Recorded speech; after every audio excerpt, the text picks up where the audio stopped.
de obligar al sistema a pagarlos. Y algunos médicos, para que las clínicas y hospitales ahorren, prescriben un mínimo en medicamentos y tratamientos requeridos y posponen las citas con especialistas. Otro actor de los robos han sido las CPS o aseguradoras. El dinero del contribuyente les llega como un pago por adelantado por unos 25 billones de pesos anuales. Una parte de esa colosal suma ha sido desviada a inversiones ajenas al sector salud, como la compra de bienes raíces en el país o en el exterior. Aquí las CPS actúan no como aseguradoras, sino como administradoras financieras.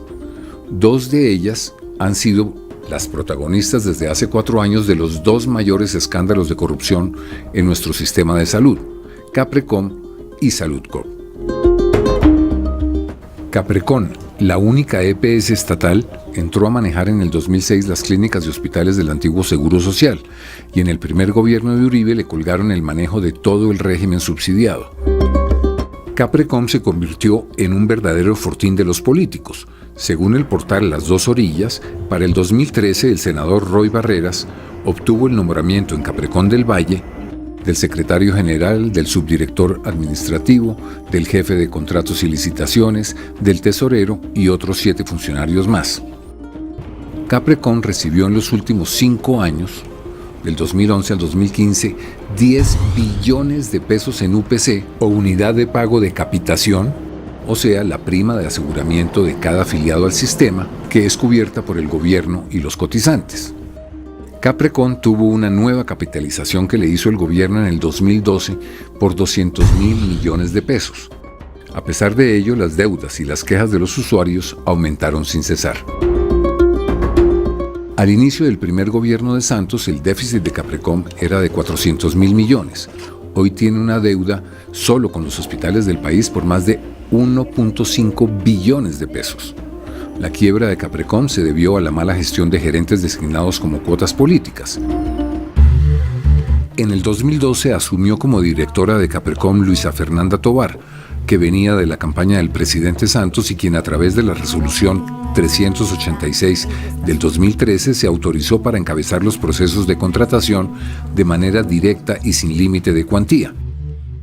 Con esa autonomía solicitaba al Ministerio de Salud pagos prioritarios principalmente a la organización Bionco S.A. y CEMIAC IPS Guajira. A esta última le giró, por ejemplo, 3.278 millones de pesos cuando había facturas por 327 millones y sostuvo que por un error se le fue un 0 de más. Las entidades favorecidas están todas relacionadas con la familia de Pedro Antonio Ochoa, quien aparece con la señora Tovar en reuniones sociales publicadas por la revista Semana. También se cuestionan las cesiones de contratos que autorizó la directora. Por la Constitución y por la ley. En noviembre pasado, el Congreso aprobó otro salvavidas de 500.000 millones de pesos para comenzar a pagar en parte las grandes deudas de Caprecom. A pesar de ello, la única solución fue su liquidación. En sus balances, las deudas con terceros llegan a 1.700.000 millones de pesos. Pero entre febrero y marzo de este año se presentaron 6.000 acreedores con reclamos por 4 billones de pesos.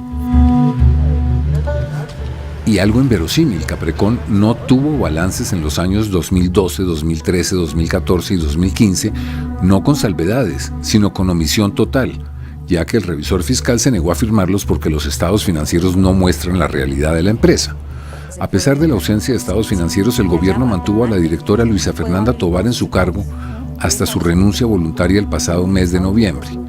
¿Cómo puede permitir esto la superintendencia en una entidad administrada por el mismo gobierno?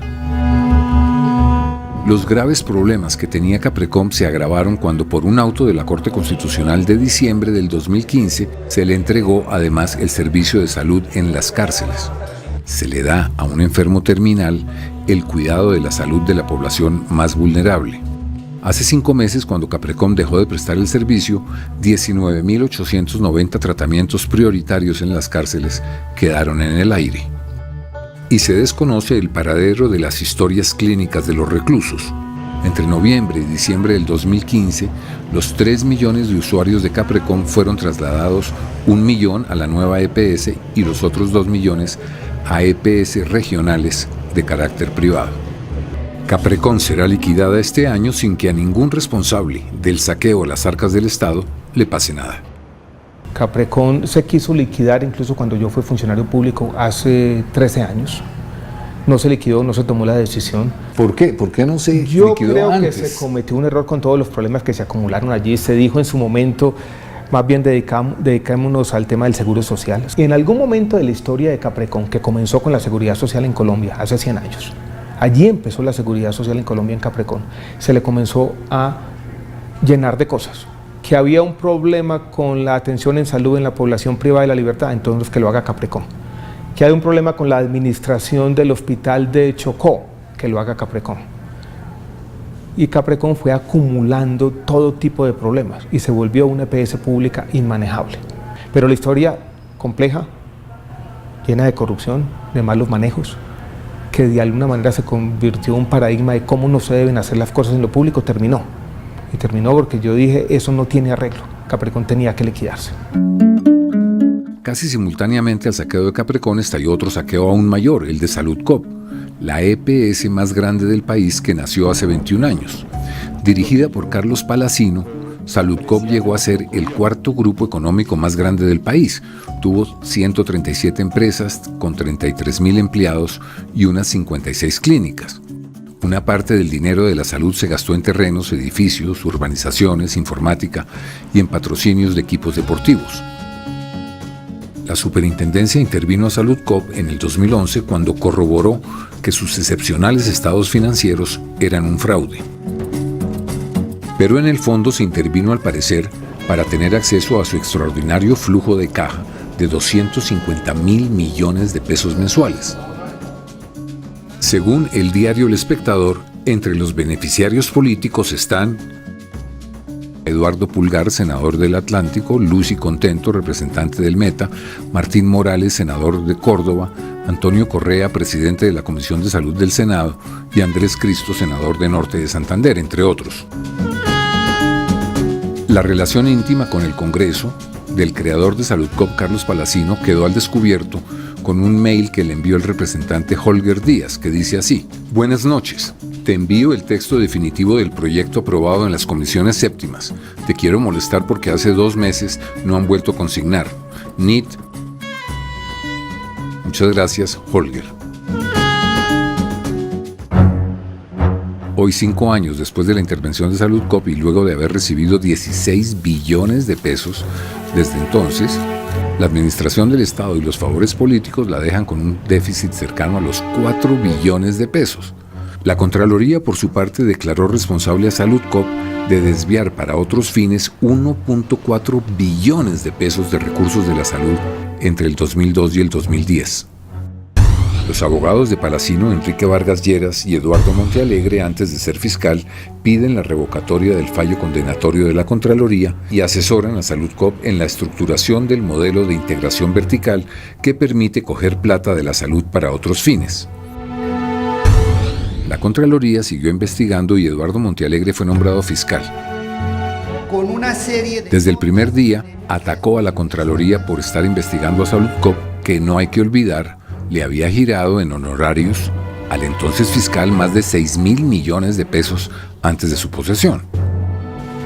Como retaliación, la Fiscalía abrió decenas de procesos contra la Contralora Sandra Morelli y los funcionarios que investigaban a Saludcop. 2 de las funcionarias de la Contraloría fueron enviadas por la Fiscalía a la cárcel del Buen Pastor por 3 meses cada una, acusadas de chuzadas e interceptaciones ilegales, aunque la misma Fiscalía certificó que no había equipos de interceptación. Es el de formular.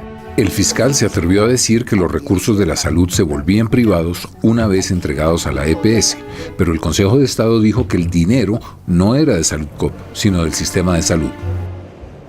La Fiscalía llamó en 2 ocasiones a Palacino a rendir testimonio y lo acusó de desviar 25.000 millones de pesos, cuando el desvío ha sido de más de 3 billones de pesos. La impunidad en el caso Saludcop es evidente. El fiscal Eduardo Montealegre terminó su mandato callando a la Contralora y su antiguo patrón, Carlos Palacino, que saqueó al sistema de salud, sigue libre y no ha ido a juicio porque la Fiscalía frenó su caso tanto que la Corte Constitucional acaba de regañar a la Fiscalía por falta de resultados en el escándalo de Saludcop.